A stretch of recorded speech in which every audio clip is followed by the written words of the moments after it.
What's going on, everybody? How's everybody doing tonight? I hope y'all are having a fantastic week. Marathon is over.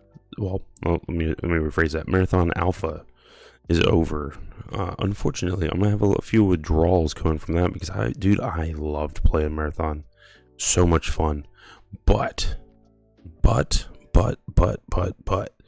dude, Bungie cooking again with another reveal, man. I'm gonna tell you, I did watch it. I skipped through it more just to see the some of the oh, shut up, Spotify. I did watch more for the cutscenes. I did not watch the entirety of the stream, which we will be doing tonight. So I hope you got your listen. I'm excited. I'm pumped for this. Okay, I truly am. It's gonna be fun.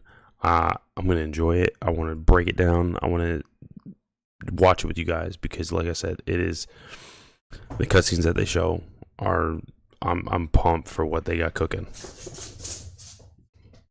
Okay, so sit back, relax, get yourself something nice to drink, something to eat. Get yourself a nice, good old comfy blanket. Which, mind you, I do sell blankets over on my merch store, so please go check that out. But without further ado.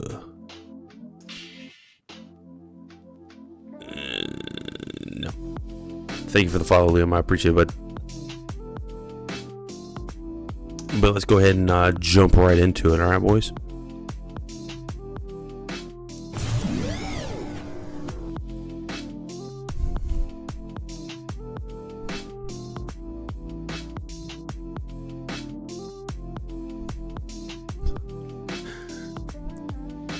Dude, I'm gonna be honest with you. I love that freaking that notification, but at the same time, it takes way too long. All right, let's get into it.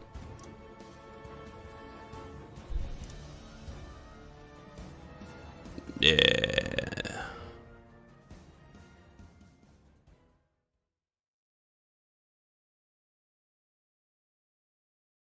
What follows light and shadow is silence. Hold on. Let me make sure I got this like cranked. Silence breaks. Free. I am summoning you as a new age begins.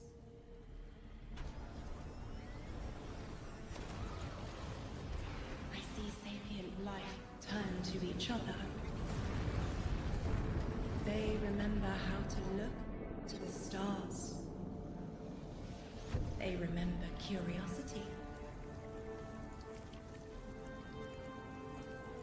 They remember how to thrive. But they have forgotten.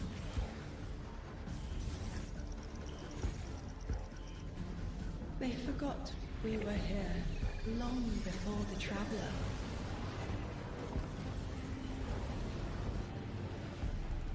They forgot that they need us. But they are fated to remember. I will remind them. I'm sure you will. But not through me. Find someone else.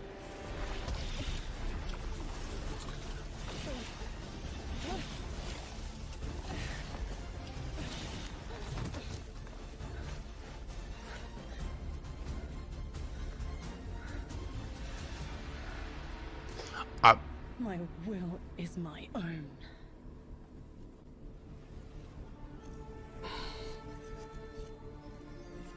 I don't remember seeing that when I watched it earlier. Holy crap. Yo, that is All right, everyone, hello and welcome here to Bungie HQ beautiful Bellevue, Washington. We have got an amazing stream lined up for you to tell you a little bit about the Edge of Fate and the future of Destiny 2 as well. My name's Andy. I work on the social media team here, but no need to worry. As always, I am joined by some of my amazing colleagues here at Bungie to share some of the finer details of the stuff that we're going to be getting into today. So, how about we go ahead and get into it so we can show you what we got. Starting first with this gentleman on my right and to your left is someone that you've probably seen if you've tuned into our streams before or Vidocs, the one and only Mr. Robbie Stevens, Assistant Game Director here at Bungie. How you doing? I'm doing great, Andy. It's always a pleasure to spend a day with you. Yeah, it's been a nice time, honestly, hasn't it? Yeah, Well, always. To that end as well, for anyone that doesn't get to hang out as much as we do, can you tell everyone at home a little bit about yourself and what you do here? Yeah, sure. So I'm one of the creative and game directors for the game. So that means like I'm a vision holder and I work across the entire Destiny team with people like Allison and Dylan on the couch here to chart a new course for Destiny. Real quick, chat. I will say for the first like 5 minutes of this, you will see me looking at a different screen, not at what's going on. What's going on, Ace? How you doing, bud? Welcome. I appreciate you coming back, man. But you're going to see me not necessarily paying as much attention to the video. I'm doing something on another screen real quick, but it's not. Don't take this as I'm not listening. I am listening to it, so keep that in mind. And a new future for the game, and just incredibly excited to be sharing with everyone today of what we've been up to. Yeah, can't wait. We've got a big show ahead, so thank you for being here. Yeah, of course. And of course, as we move, right on down the line, someone who again has also had the good opportunity to join us on these streams as well, and is now firing some finger guns like a pro. Destiny's narrative director, the one and only Allison Lures. Allison, hello. how's it going? It's going so good. I'm here on a couch and I get to yell about Destiny with you. So it's a good day. Yeah, honestly, I'll take that anytime I can. Well, Same. for anyone who also hasn't had a chance to yell on couches about Destiny with us or hasn't joined us in the past, do you mind telling us a little bit about yourself? Sure. So my name is Allison. I'm the narrative director for Destiny 2, and so that means it's the job of me and my team to make you laugh and make you cry and make you go, whoa, I totally forgot about this thing from 8 years ago. How did they remember? It's because we're good at our jobs. It's true. So there you go. As someone who gets to sit in on the writers' rooms, I can now doubly confirm that. So thank you for love being having you here. there. So much Yeah. fun. No, seriously, thank you so much. And of course, as we move right on down the line, the gentleman there at the very end of the couch, someone who is a friend to all Guardian kind, who's known far and wide, a member of the Destiny Global Comms team here at Bungie, Mr. Dylan Gaffner. How's it going, Dylan? It's going well. How are you, Andy? I'm doing so well. Thank you so much for Got to make sure to ask every time. I appreciate it. You need all the help I can get. Well, to anyone out there who may not have accosted you on the wild world of social media or is just somehow meeting you for the first time, do you mind telling us about what you do here at Bungie? My name is Dylan Gaffner, formerly community team, where we would go out, collect your feedback, translate it to the dev team, and then bring their information back to you, kind of be that middleman. Now I'm on Global Comms, so I'm going to be in more of like a puzzle piece organization stage of what do we talk about, when do we talk about it, why do we talk about it, and then just making sure we get the information out to all players. Yeah, well, we all appreciate it. Thank you for always being the voice of the player inside our hallowed halls. We appreciate it. Thank you. All right, well, now that we've kind of got the intros out of the way, let's talk about our new saga. Robbie, I'd love to start with you. What's up next in Destiny, and where are we exploring? Yeah, so our first expansion this year, The Edge of Fate, is the start of a brand new multi-year saga called the Fate Saga. And so we want to tell a story about something older, about the nature of fate itself. Are we bound by it? Can we fight it? Because before the Traveler ever arrived in our solar system, there was already space magic here, Andy. Yeah. And so ultimately, this is a story that we're going to explore one of Destiny's biggest mysteries and the foundations of the universe All right, itself. that should be it. You're talking about that nine, aren't you? Okay, so first things first, the fact that they brought up the fact that this is going to be a multi-year saga is awesome, because that gives us a roadmap for what. And I will say I did see the roadmap for the content that we're supposed to be getting over the next 2 years. Yes, 2 years. So this year and next year. I saw the content roadmap as far as like the breakdown, and I'm okay. I am perfectly good with it because it looks juicy. It looks very juicy, dude. So we'll have to see how that plays out. Who Yeah. told you? I think it's Subtle, I know. I'll Yeah. tip you off. We did such a good job with this secret. Really buried that lead, didn't we? Yeah. just a little bit. That's, but I mean, to that end, so who and maybe more appropriately, what are the Nine? Yeah, so buckle up. In the simplest description possible, the Nine are extraordinarily powerful beings that have been in the solar system for way, way, way, way longer than the Traveler. We can think of them as being kind of connected to. Here, each actually, of the- hold on. Hey, you guys got invites to my channel, right? Yeah. You want to jump over there? I got somebody over there that wants to hang out and converse. I don't mind. All right. I'm down. Perfect. Oh, hello, Grips. Hello. How's it going? Jesus fuck. Hello. I bring the party. My name is Femios. I'm here to debate you. Here to debate me. I have brung the party. I'm here to debate you. Jesus. Yo, King Spot? Specifically me. I don't know. You were just in here. I was told I need to come in here and debate you, so. Okay, fuck it. Let's do it. Alright, what are we debating? I'm the Twitch mod. Discord mod. Oh shit. Well, let's practice watching the reveal stream. Yeah, I got it pulled up. So, I'm Yeah, because I got a Discord. I totally haven't watched that, so this is gonna be a genuine reaction. Oh, there you go. We're right now just at the beginning, so you're really not missing much. Hey, enhance, zoom in, feet. Sorry. Oh, I said that too. I was like, freak. Bro, the only thing that matters in the trailer is the emissaries grippers, bro. That's the only thing. What the fuck is it with y'all and the fucking feet? I mean, Holy listen. shit. What isn't there with it, bro? Listen, they look perfectly sculpted. Dude, I'm not beating the allegations, okay? I'm just There's a lot of things that there's a lot of kinks out there that I'll tolerate. No, I'm not really Bro, a it's feet the dude. first shot on the fucking. It's the first shot of the teaser, bro. Are you Well, like, telling me you what wouldn't just else? pop one of them bitches in your mouth real quick? Just No, I'm good. I'm good. No, you don't know where her nasty ass has been. I mean, she looks like she That's what makes floats it better. everywhere. She kind of walked in dog shit. bro, she doesn't. That's what walk makes it anywhere, She better. fucking floats, bro. Hey, All right. remember they've been dabbling with dark matter, so do it I'm gonna go ahead and continue. Like I said, I put it. I'm streaming it live on Discord too. So I've if, already seen it, so I'm The gonna keep major your celestial stream bodies muted, in but I Sol. will So watch that's each so of I our know what 8 you're at. planets Yeah, that's plus fine. the sun. Sorry, Pluto. It's messed up. Didn't make the cut. All right, fair. I don't make the rules. Yeah, there you go. fucked up, they don't even But, include The Pluto. important thing to know about Bastards. them is that this is why we're going to be so Okay, focused I'm on done. the solar system for the next saga. Yeah, that's what We we want to need to ask be, bro. questions about our home that we've never asked before.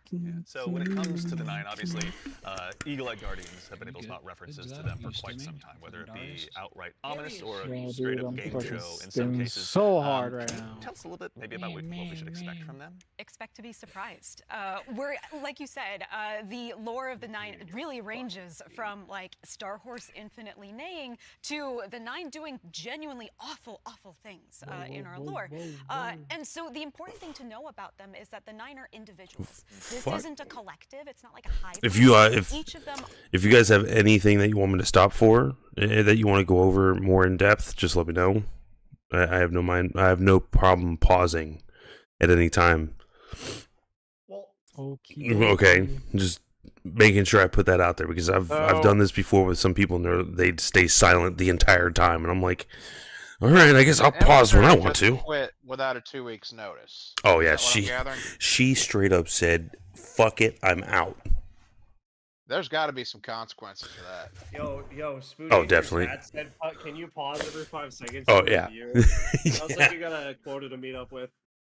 I'm about to say, Spooty, I need you to go ahead and jump in chat, bud. Go ahead and jump in the VC, and Spooty. we can go over this in person. Scooty, you ain't got no nipples, my son. He ain't got no nipples. So, but yeah, like I said, if you need me to pause, if you want to talk about something, by all means, please do. Are kind of their own being, their own person in the loose definition of a person. They have different wants. Spooty, I don't give a fuck if your food just got here. Get in here. And fight with different members too. Spooty, do what you're good at. Swallow and get in. There are enemies, and then there's Yo, Ace, thanks for the sub, buddy. I appreciate it. And that latter one is what the Nine are. I want you to know that. For 8 months. So beings of obviously immense power or something that the Guardians have gone toe to toe with in the past. We've even faced off against the very embodiment of the darkness itself. What the could be tougher than that. fuck? Yeah, so this is something that we think about a lot about, because ultimately the Nine seek to free themselves at no matter the cost to humanity, and because Shit, we got a raid party here. In the ways that Allison are describing, they're not bound by the same rules that we are, that we've really experienced before in the game today. And so humanity and the Guardians, to many of them, are ultimately just bugs that can be squashed on, that they don't really care or think about beyond, you know, achieving their ultimate goals. Destiny's downloaded no bitches. Yeah, I mean, like, in the last 10 years, Guardians have really just been making Bro, their own. what are these I mean, fucking so the Nine is challenging that. sweats on here, bro? Yeah, whether we like it or not, the Nine have a plan for us. Ace, we And already like you we already said, saw the Guardians are feat. really good at making their own fate and going Yeah, out, deciding another who man they of want to be. culture, But bro. what happens when them Where's Kate? That's my make our question. own Can you fate rewind it, is bro? exactly what our fate is. Like, what if that was the plan all along? These are extra. I masturbate on your own don't. time. Oh my god, dude. What the fuck are these sweats, bro? After we watched the whole thing, you just need to discuss with the fucking zoom up of the Bro, feed. they're using No Land Beyond, bro. What the fuck? Why would I do it on my own time, by the way, when I can do it in a VC? Yeah, exactly. Dude, I don't want to hear you grunting. who said Listen, anything about grunting? when I start hearing clapping, that's when I'm gonna have a problem. Yeah, bro, you've never heard it before. How could you know? You seem like you get winded going to the toilet. Yeah. Really? I mean, listen. Okay. Disclaimer, Hold on. I'm just pulling shit out of my ass here. Like Well, I I don't have no idea who you Bro, are. is I'm sorry. You're telling me the dude that's over here pulling shit out of his ass. What are we I can't, talking about, bro. bro? You Oh making fun my of me god, for these the guys feet? are sweating their ass off, bro. It's a normal control match, bro. Like, relax. Oh my god. Literally, People I'm react fucking. in a having a very mental different way. breakdown. People interact with it in a very different way. Talk about There, feet. Okay. Move ahead and chat. Oh, there we go. So Weird. we're going to a planet called Kepler. But you were Yes. mentioning, you know, obviously the Fate Saga Not is to be one of the confused subjects with of the today. actual How long can we expect celestial Yeah. this body to of last? the Yeah, player. so the Fate Saga is going to play out I over thought the several Kepler years. was the and name of, ultimately, we sun. know where we're Arist? driving this car. We know where we're going Oh. with it. I saw it, the Ace. notion of the Edge of Fate itself. I see you. You with more questions than answers, and it's going to be the catalyst into this new multi-year saga. So Because we bad, really want bro. to return Destiny to being Bro's having a games mental without breakdown over control. right? And so the way we think about It this does is about look like we're pouring getting jet new fuel enemies, though. into the speculation Yes. and engine New of the game. units, So we're going to be that's all. revealing a lot of Well, ideas, a lot of still, concepts, it's something and many of them newer we're not gonna and be interesting. answering immediately Agreed. because we're going to be telling the story over multiple expansions. You mean the We're gonna be Jetpack able to Fallen? expand Yeah, these, definitely. More times than we have. And before in the past. And so fucking the Year swarm Prophecy things. kicks off with the Fate Saga, the and imps. Sw- with, the- and the with s- it, the humanity swarm is now set Vex. on a collision course with this celestial Yeah. pantheon of the Somebody system on that the has design been here team for a really likes very long Metroid, time. and I So kind of the Edge of respect Fate it. launches Yeah. on July 15th. And then the second expansion of our Year Those of Prophecy flying is ball Renegade, units which just comes remind this me of winter. the And then Jetpack later in Space Pirate in 2026, Metroid we've Prime got 1. Shattered Cycle and The Alchemist. Sure. It's a lot of stuff. Yeah. A lot of exciting beats. And so, again, the Edge So y'all saw that, of right? Fate is just the beginning of this. Yeah. Fucking they have announced the names for all 4 DLCs that are coming out for the next 2 years. I just saw the 2 that are coming out this year. So there's Edge of Fate, which comes out in July. Renegades comes out this winter, which that's supposed to be like well, actually, I'll wait. Star Wars. Yeah, I'll wait on saying anything on that one or anything else on that.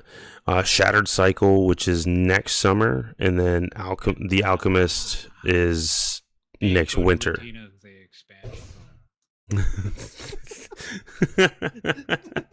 Jesus God. Where did we all go? All right. Rudy, you shut your face. Where did that bring you? Back to me. This long journey of this we're all jumping into and Rudy, I driving together, and sentence it's you to gonna take us 1,000 to years some of new winning. places. So, with regards to the Edge of Fate right here in front of us, you were also nice enough to bring your class something today. You've got some gameplay with you, Oh right? yeah, we got some clips. Oh, yeah. Yeah, we should. It's a doozy. Let's check it out. Let's check it out. Gift. Random bus.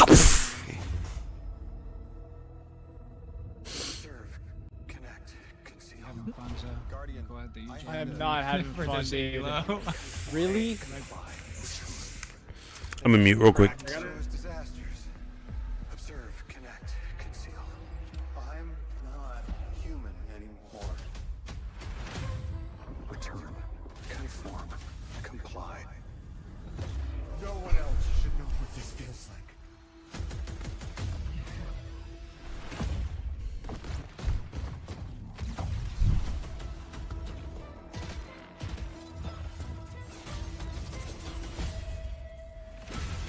Enough. Terminate your suspicion, Commander. Remove your scornful blindfold. Ooh. Observe, connect, conceal. It's a Sonic Ball.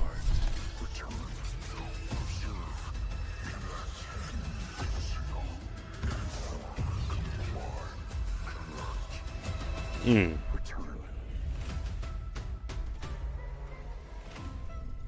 And they put Glad in the game. Oh God.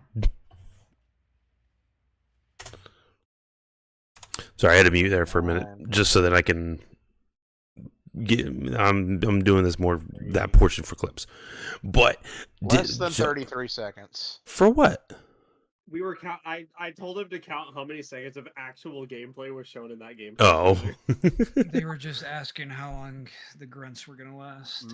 I stopped counting whenever it got to like a cutscene-esque. So. Or like glorified fucking camera shots. So real quick, I know they're about to go through it on stream, but in the video. But what do y'all think of that Sonic Ball? I mean, we literally just got through discussing someone liking Metroid, and someone literally just turned into a ball. Yeah. Yeah. Now Yeah. the question that I'm gonna ask when it comes or when this actually happens is that only on that destination, or is that going to be available to use in PvP? I think it's destination exclusive. I hope it's not so. an actual power. Yeah, I hope so. It's something that all classes can use for that specific destination. Bro, let me rip it out And in that's trials. what we know of it. It's literally just used as a Yeah, it's a movement tech basically. movement, but it also does. It does some do damage, yeah. too. But yeah, like that. If that was allowed in PvP or some shit like that, that would be broken, unacceptable. That would just be not fun. A team full of 6 fucking players using a damn Metroid ball. Oh God. I'd be like, nope, turning off the game. Click. Let my Apex experience flourish, bro. Yeah, Jesus. ball, bro. Trust. I got this, bro. Let me do DPS. All right, that gives us an awful lot to go ahead and continue to dive into. And here to help us go ahead and explore a little bit more of it, everyone, you probably noticed we've been joined by someone new here on the couch. We are privileged to be joined by someone who's the originator of perhaps my favorite all-time Destiny emote, the one and only Dave Samuel, art director here at Bungie. Dave, how's it going, man? It's going great. Thanks for having me. I just hope he's the sound man. Give us the sounds. Have that emote in their collection or hasn't seen you in a past Vidoc. Do you mind telling us a little bit about what you do here at Bungie? Yeah, I'm art director on Edge of Fate. I work with the art team to visualize the narrative and design and kind of bring it all together. Very It's a lot to bring concerned together. about Thank you very how much for the being here stat today. track is So going to with be the now. Edge of Fate, it's obviously the first expansion in the Fate saga. Allison, I'd love to start with you actually. What can you tell us about the Edge of Fate? The Edge of Fate begins with an invitation. That does make And me we sad. are Haven't invited, been along with a losing- very hasn't been specific group of releasing, people, to Destiny a and location, to Bungie a bangers moment in since, time 2001. for a very specific reason. Very specific purpose. Very specific reason and purpose. yes. Definitely needed to And let the that place guy that go. we're going to is called He Kepler. picked up the slack after Martin left, or well, whatever happened with Martin, because that was a whole shit show. But picked up the slack, and now he's gone. And so, yeah, I'm honestly very concerned about the soundtrack. I don't know. Did y'all realize in that gameplay the music that was playing? Very marathon inspired. All right, Dude, this is my fucking map, dude. I heard Cauldron, bro, this is it. Fucking enter your Destiny final 1 form. days, bro. there you go. But no. I heard Marathon reaching through that. Like that music. The real question is if that's actual OST or if that's just a track that they found, because they've been doing they've been pulling a lot of actual licensed tracks like that. The original Not the Marathon far teaser future. was a Justice remix. Yeah. So I mean, we'll have to see what the music or what the music sounds like, because like you said, they got rid of their main guy. So we'll see. That is very disheartening. Yeah, but I mean, even though he's no longer there, Bungie still knows how to get good music to be or to come into a game. So we'll have to see. Bungie knows They how to already do fired the everything. two that have been doing Bungie's music since Halo 1. So. Oh yeah. So, but we'll see. We'll see what happens. And so you may be saying, now, Allison, hold on. Hold your horses for Read my mind seconds, sometimes, bro. because the Kepler I know is the What one is the that's reposit? way, Does way, it have, way, like, way, what's it way have? outside of our Like, galaxy. What do you mean we're going to Kepler? And I say, dear friend, didn't you I don't know understand if you why. look What's inside happening? Why am I Destiny's getting hit by universe, the Oort one-shots? cloud at the edge of the solar system, you'll find a little planetoid do that have also some happens to be named Kepler here in the world of Destiny. And You have some news? Yes. He shit Like, regarding Destiny. okay, would you like to share with the class there, buddy? Bungie is in really big trouble. Which part? Trouble? The With the lawsuit? lawsuit? Yeah. What Yeah, lawsuit? Yeah, right, bro. That shit's gonna go on for years. Here's the thing. What's the- Bungie was you know the whole story behind it, right? No. Okay, so there's a man who's claiming that Bungie plagiarized a lot of his writing from the internet when they came out with the Red War and Curse of Osiris. Red War was a fanfic, bro. Yeah, we get it. Yeah. So he is taking them to court. Now, one of the issues is Bungie couldn't produce any of the files or anything for the court to be able to prove that they didn't plagiarize it, because they basically deleted everything. Oh, so they got a said fucking. they said they Never put mind, into go the ahead. content vault. So that was a lie. They can't bring anything back for us, right? Yeah, bro. Sunsetting was a legal strategy. That said, though, this week it came out that after they had to go through and use YouTube videos and fan wikis as evidence, the judge has deemed that evidence inadmissible. Hold on, Spitty. I know we're derailing a little bit, but it's all right. But this is still this is still a Destiny thing, so I'm okay with it. They're still in the observation phase of the trial. So. What I'm gonna say is, even though, because I did read that article talking about how the judge basically was like, yeah, we're not throwing, or we're not admitting Power play, and I'm still taking damage to that. That's insanity. That they're basically not going to hold or dismiss the case based off of the YouTube videos and stuff like that. They're gonna listen. Bungie and Sony, and both Bungie and Sony together are going to play this out as long as possible in court. They're going to throw injunctions. They're going to throw as much into the mix as possible to cost this guy money.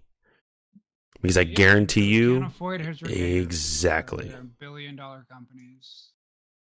And so, Ace, how much did that cost? Was it $100? The Oh, the Ultimate Edition. Yeah, the Ultimate Edition. How much was it? I think it's About $100. $100. Yeah, and that probably covers for the 150 Canadian. Yeah, and that probably covers the entire year. The entire year. Okay. Which, I mean, honestly, that's not that bad. I'll be honest with you, that's not bad. But like I was saying, they're gonna sit there and they're gonna try and bury this guy in as much legal fee as possible, so that by the time they even go to trial for it, that he's gonna be like, I can't do anything. Yo, I can't win this game. What are these So- power-ups? They're like, what?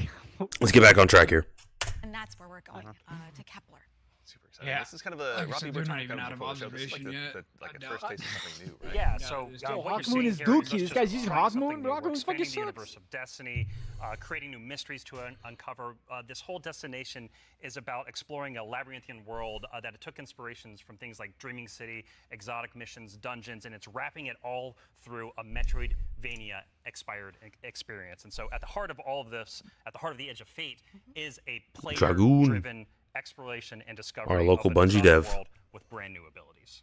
So actually, to even just maybe dig a little bit deeper, like how is the Edge of Fate going to be different from past expansions that we've made for Destiny? Yeah, so at the global scale, when we're thinking about You're a expansions and the Bungie Year of developer, Prophecy dog? and the formula of Destiny expansions going forward, first off, we're doing 2 expansions a year instead of just No, 1. I'm and not think of actually each a of these Bungie dev. expansions That's- as it's a little bigger running than joke something that's like the going Rise on. of Iron from D1. And so both of these expansions combined are going to be Are even we more getting expansion content jetpacks? than we've What done the in shit am I past. looking And at? by delivering Those 2 of these a year, are we're Jetpack Fallen. major world and story events that really matter to players and are going to be pushing the Fate saga forward. The course So, says. we're trying radical new things with each of these expansions, and so alongside this new destination of Kepler, this exotic world that players will explore with brand new Ooh, abilities, ooh, we also have good. world tiers. And world tiers Good spot. These There's guys- these guys has fucking auto-seeking auto rifle So- bullets. They got fucking guns that shoot fucking projectiles that fucking stay on your ass and keep damaging you. Like, my God, man! Can I just get a lobby with normal hand cannons? I'm looking at the bottom ace because I see allow you to they let's see, we got a special ammo bar, we got a heavy ammo bar. Pause on the feet, bro. Just pause on the feet. Pause on the feet. Jesus Christ. This man's simping hard. like a recharge rate, like Yeah, it's a so by what I'm guessing is that it's gonna be the special and heavy ammo, the more enemies you kill, the faster it recharges, and it has the the higher chance for a drop of both special and ammo. Is what I'm assuming. I could be wrong. That's fucking sick. Yeah, I could be wrong about that, but I don't think they announced exactly how that works just yet. So Speculation for the time being. yeah, we'll see. God damn it. Okay. to take on a higher level of challenge on the destination in order to extract some of the best loot within the release. But what's cool about World Tiers is as you play through the mainline story and you play through the first couple of World Tiers, you're going to unlock later World Tiers. And as you're claiming these abilities, as you proceeds to shoot a head panel for unlimited heavy. Together, and you're figuring out how to solve all the mysteries on Kepler with different ways. And so you might play a puzzle in one way, a mission in one way, and when you're in these higher World Tiers in the post game, you can start to solve these problems in different ways that you couldn't before in the original playthrough. And so alongside all of this, we're also going to have a ton of quest content that we're rethinking about how we use within the game. And so on Kepler, there's some non-linearity within the destination itself. And so with a lot of our side quest content that is related to the critical path, but you don't have to play it. It's there for you to explore. It's driven by your discovery of the world. You're out in the field, you discover something, and you pick it up, and that's going to help you explore the characters in the world of Kepler more and go deeper on that story. And so, yeah, again, this is all about us just looking at the formulas that we've been building in Destiny over the last 10 years. And some of them are really strong, but they're due for some experimentation and some radical changes. And so that's what you're seeing here with the first taste of the Edge of Fate. Very cool. Yeah. I love everything you just said. I was a little distracted by some of the gameplay we were showing, like exotic sniper rifle. I think I saw, kind of recognize that. Oh yeah. Some enemies with a couple really cool twists, like. Okay. Yeah. But then also there was a Guardian that turned into like a lightning ball. Yeah.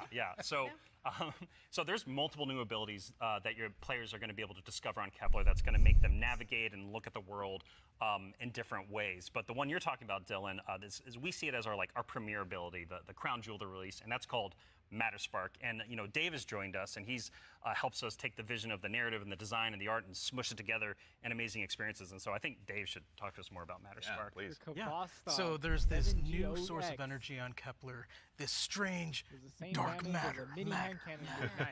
Nice, dude.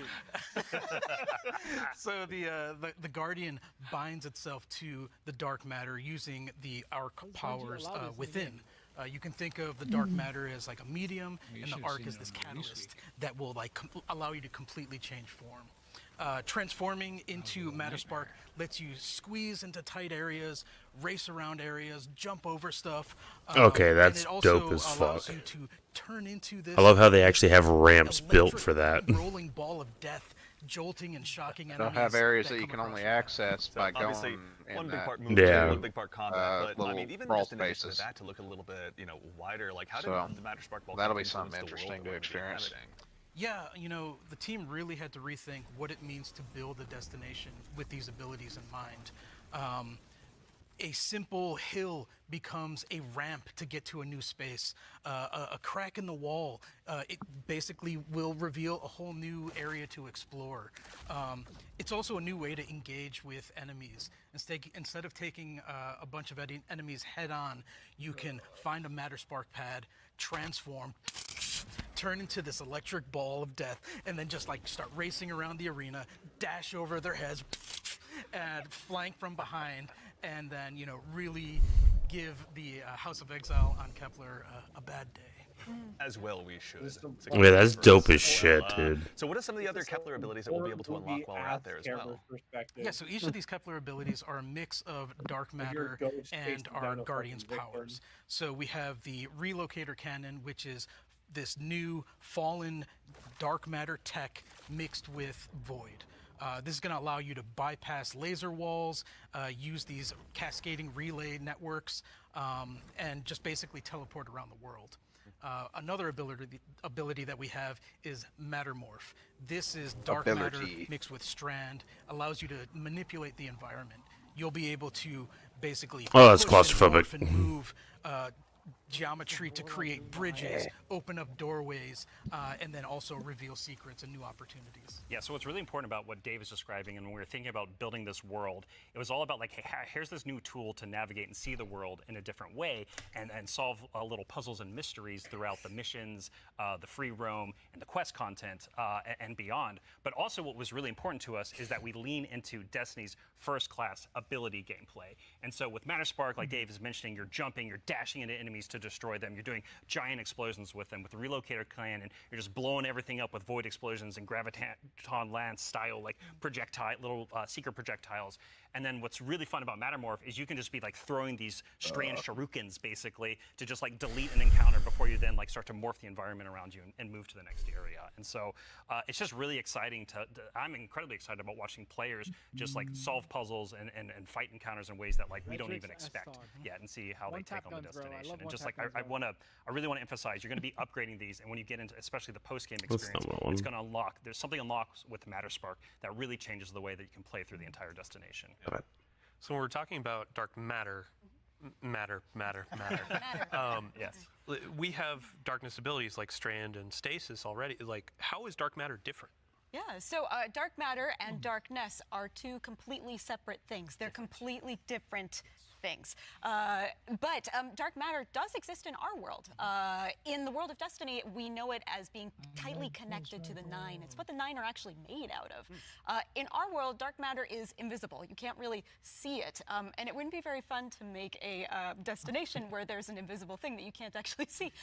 So lucky for us on Kepler, there's a bioluminescent microbe that allows us to see all of this substance that's impacted this world so much. It allows us to see how it's impacted the plant life, how it's impacted the behavior of the peoples that we're going to encounter. And we can see how it has been able to bring these things that are kind of unstuck in time into this current location. I do have to put on my drifter hat for just a second. What does it smell like? What does it taste like? Yeah. Dark matter smells and tastes like bleach and math. Yeah, it's true. Cannot wait to get that chip flavor. Yeah. Get it with the sandwich. I would sandwich. ask why Yeah, should be good. this bitch knows Actually, what bleach tastes like, but Ah, it is the bunch of That's. I wasn't even going to touch that with a 10-foot pole, to be honest, but that's just me. Why not? Oh man. So on the Moving topic, too, forward. in the trailer as well, we heard someone talking there. Can you tell us who that was? Sure, that was Lodi. Lodi is a new character that we're introducing in Apollo. It's Glad! Not in Apollo, we're introducing him in The Edge of Fate. Yeah. What the fuck's I want Glad? to give a special shout out to He's another Destiny streamer. He's actually, so him, and I can't remember exactly who was on his fire team for it. He's actually the one that completed Niobe Labs. The first team to complete Niobe Labs. He also was a major helping hand during the Corridors of Time. Yep. And he was also world's first on Last Wish as well. Last Wish, Spire, or not Spire, I believe Leviathan, Prestige. Yep. And I don't remember the third one, but they have 3 belts. Yeah. So he's one of the heavy hitters as far as Destiny goes. I don't think it was Spire unless it was Prestige, because wasn't Spire of Stars done by an LFG team? Yeah, no, they did Spire Prestige. Oh, okay. So, but yeah, no, he's very, very competent when it comes to this game. Gotcha. So. Ryan Villalobos, who portrays Lodi and does a spectacular job. This character is fascinating.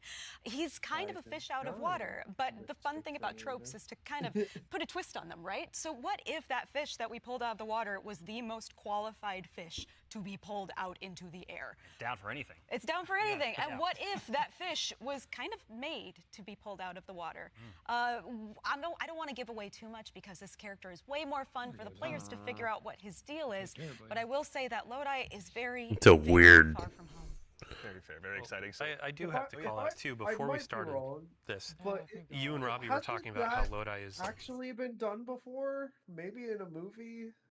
I feel like that trope has been done before, not just the fish out of water, but like what she's describing, the like a qualified fish out of water. To be fair, that it's really not an original concept, but all story beats aren't. Yeah. You Okay. can reduce every story down to its base elements. That's right. Okay, so Everything boils down to the hero's journey, but nobody wants to have that conversation. yeah.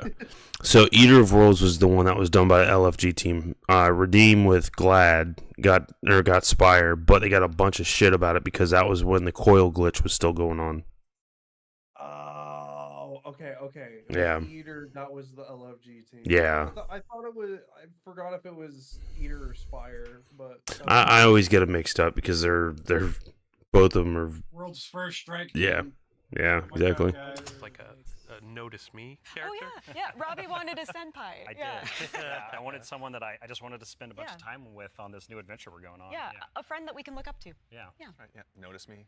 Notice Notice me. me. Yeah, of course, He it will. writes He will. itself, or rather, Allison does.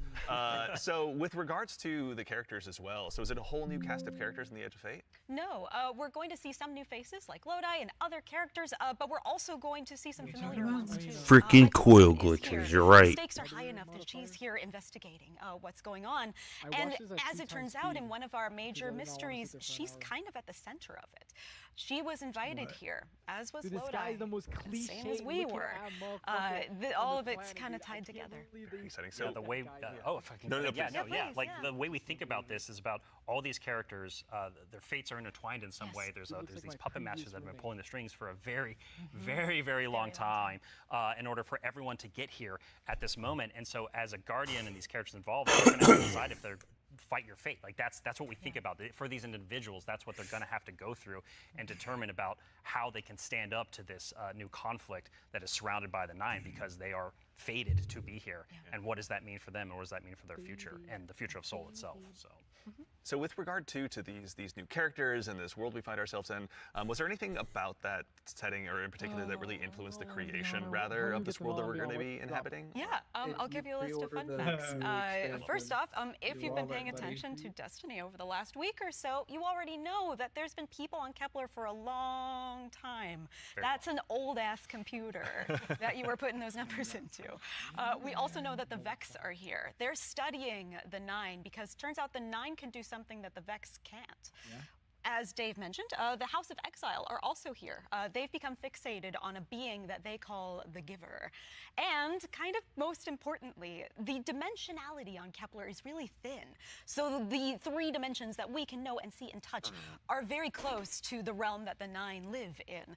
And that means some things from Earth's past have been yanked into Kepler's present. Nice. Yeah, I mean, so we've been talking about invitations throughout this, and we need to call out an invitation that's actually going to be waiting in the game after this is over. Ride of the Nine begins today. Yeah. So I believe we have a trailer to show. Yeah, you were nice enough to bring a trailer along. I'll go ahead and give it a look really quickly. Yeah, let's do it. Yeah. Oh man, I have a fucking 30 Crucible.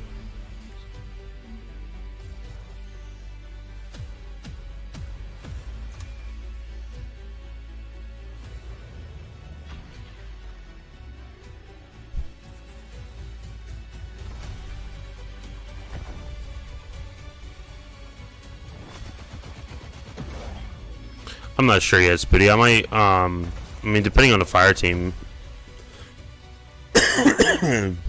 we'll see. We'll see who wants to get into it.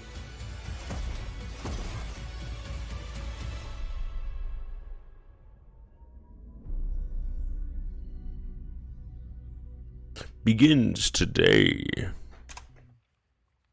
All right, so that's Ride of the Nine, which is our central Cosmic, prologue basically story meaning for all-encompassing. Turbo And these meaning the 3 intensity dungeons, of that, and that Chode featured in meaning this event Chode. are free for all players starting today. And so what's really important about this is that these dungeons are both for veteran dungeon crawlers, hardcore raiders who have been in these places a lot, but also new Guardians, Guardians who have never stepped into a dungeon before, right? What was really important for us when we were developing Ride of the Nine was that we were changing the formula on how we can think about how we can welcome even more. We're just getting. We're gonna skip ahead just because we've heard all that before. How are we making it easier? Pardon me, to go ahead and just get straight into the fun. Oh no, let's do it, because that's exactly what we want to do. And the first thing you're going to see when you log into Destiny with Edge of Fate, you're going to log in your character and see your ship in orbit. It's going to say, it's not going to say Open Director. It's going to say Open Portal. And the portal is our new front page of the game. Yeah, we're trying there's to apparently a lot of hate about this.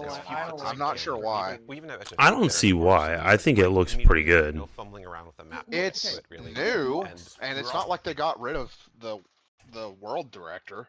Yeah, I think it looks pretty good, to be honest. It's very simplified. Okay, but is this replacing the planet view system? I don't think so. No, I'm pretty sure that. No, because like I said, it says world literally right up there. But typically that was used for like on the map, you know, like if you're on a planet. So I have 2 ways I can view this. If we still get the planet view, I'm perfectly fine with this menu. If it replaces the planet view, I'm kind of a little just miffed about it, but who knows? I'd say that's fair. Because I like being able to view all the planets. I understand why they're doing this, because they want to make it a lot more streamlined, especially with like the what 8 to 9 planets. Well, there's streamlining, and then there's getting rid of the charm of Destiny. Agreed. Infinity says Portal is replacing the director, so I mean, I prefer that not happen, but I mean, I'll be honest with you, whether they do or don't. I mean, we'll have to wait and see what it looks like when we get into game when it comes out. If it does, it does. I mean, it's such a small change. Don't get me wrong. Like, is it replacing something that we've had for 10 plus years now? Sure, but at the same time, I mean, it's a small change. It's not like it's not game breaking. It's not, fucking an entirely new system. It's something. It is something new. It is simplified. They have to do something to get. Mhm. Go ahead. I was just gonna say I agree with the points that you were making, Gribbs, and you were making, Cracks, but I'm kind of on the side of Gribbs a little bit when it's like, but that's kind of the charm, being able to load up the map and be like, man, look at all these planets, all these cool destinations on the map, and then this. You know what I mean? I mean, I get what you're saying. By that token, though, at the end of the day, I understand that they have to do something to be able to. No, I mean, I get it. So they need to bring back Venus and Mars for sure. Anyways, what I was saying, they have to do something to be able to keep newer players invested in playing the game. And if that means simplification, then Yeah. that's what has to happen for them to be able to survive. I mean, I'll be honest with you. I sat there.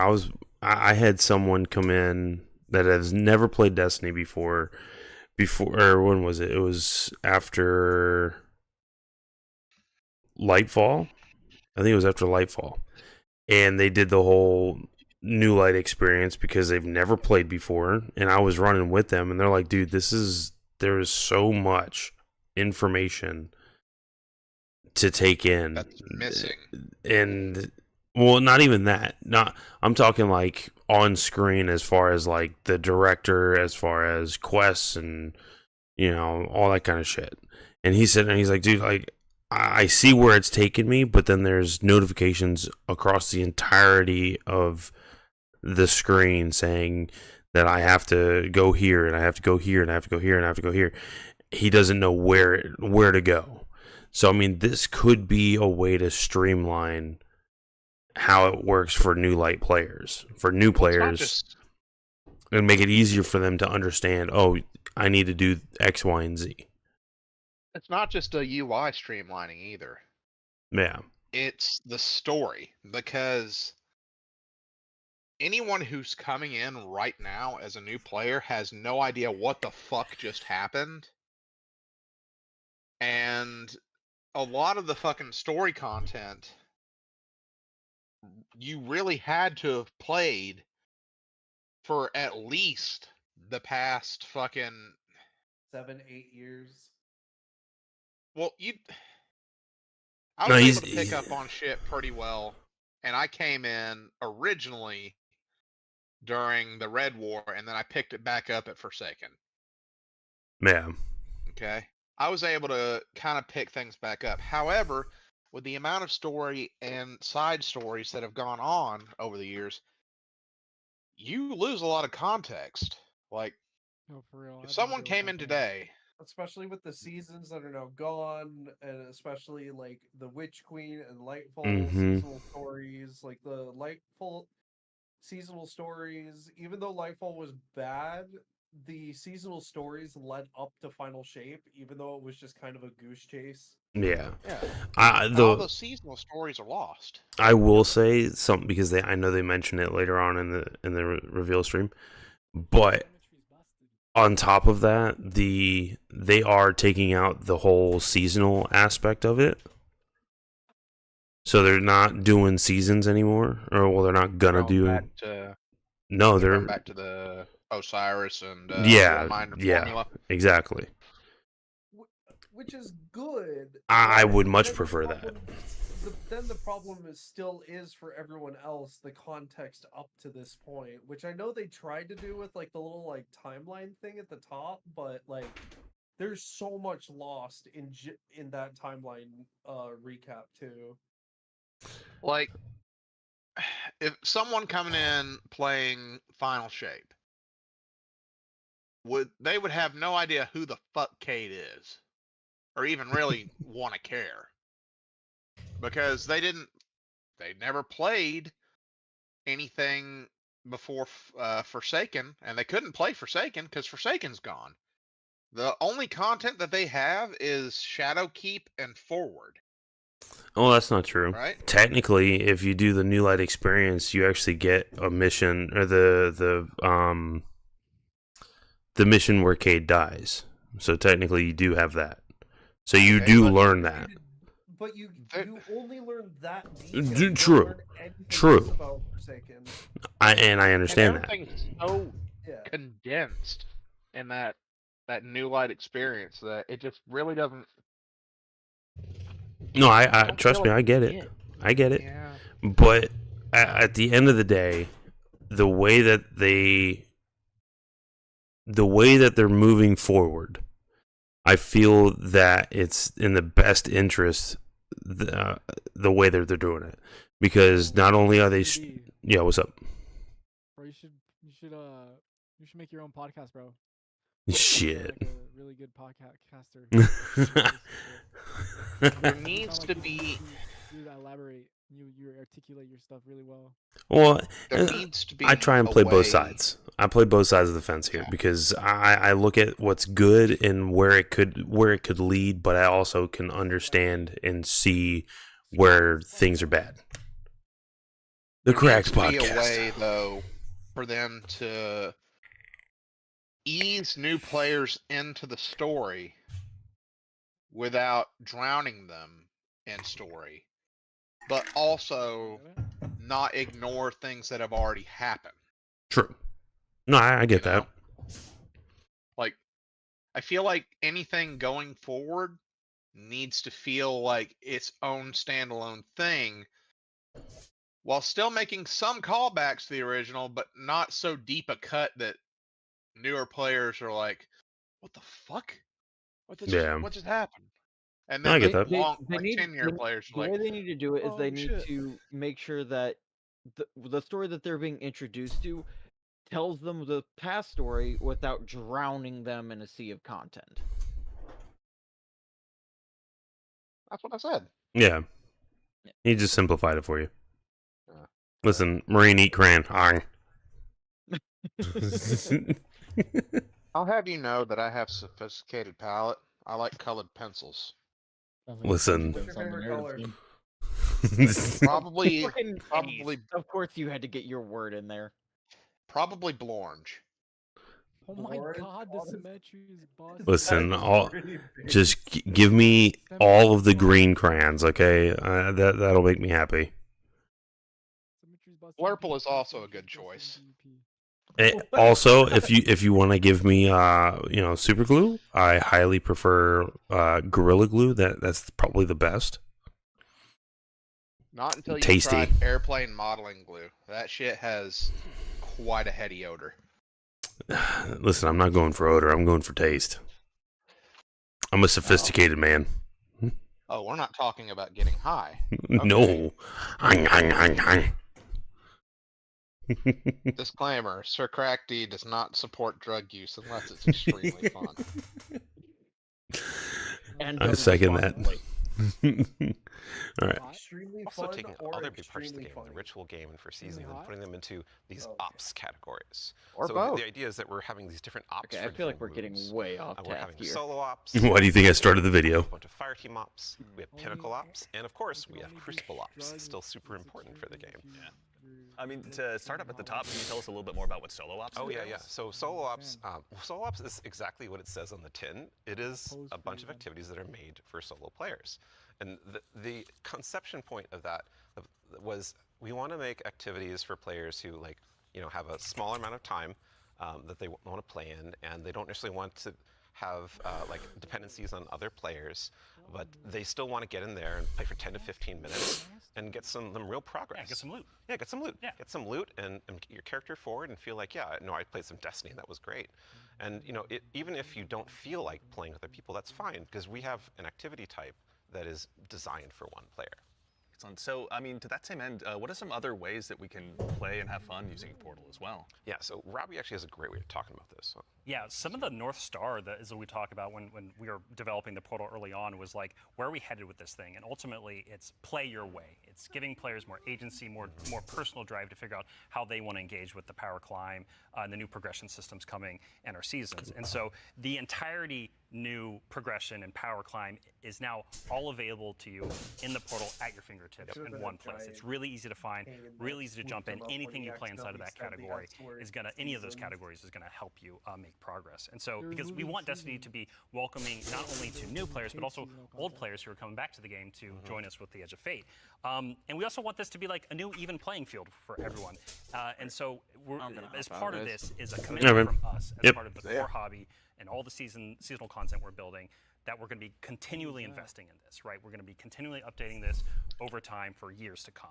And so, you know, you're asking me directly, like, what else is there to do? The local Bungie dev had to leave. We also have the Fire Team Ops and Pinnacle Ops. Both these are more around playing with other Fire Team members, shoulder to shoulder, where Fire Team Ops are more quicker sessions. There are some longer form. What's up?